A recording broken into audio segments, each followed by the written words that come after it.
शिक्षण केलं. मला आमचं इंटरनेट नव्हतं, आम्हाला माहिती नव्हतं स्पर्धा परीक्षा काय असती, कशा प्रकारे एमपीएससी, कशा प्रकारे यूपीएससी, काहीच कल्पना नव्हती. पण शाळेमध्ये काय आवड पहिला नंबर यायचा. ज्यावेळेस मी पुण्याच्या एसपी कॉलेजला शिकायला होतो आणि त्यावेळेस माझे कॉलेजमध्ये काही स्टुडंट होते, ते एक्झाम द्यायचे त्यावेळेस म्हणलं हे काय असतं, त्यांनी सांगितलं पोलीस बनायचं असतं, पीएसआय बनायचं, त्यासाठी एक्झाम दिलेलं.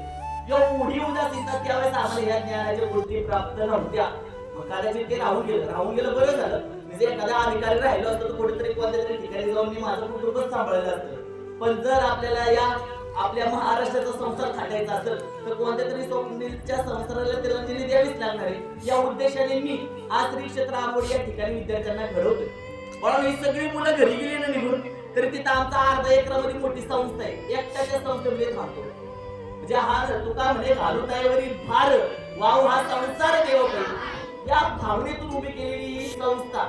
आणि या मुलांचा स्पर्श तुम्हाला होणार, या मुलांचा संवाद तुम्हाला होणार. संघ जया जैसा हा लाभ तुम्हाला प्राप्त होणार. आणि तुम्ही कल्पना करा, ही लेकरं खूप प्रेमळ आहेत, तुम्हाला एवढा आपल्या सोबत घेतील ना की काय सांगू तुम्हाला.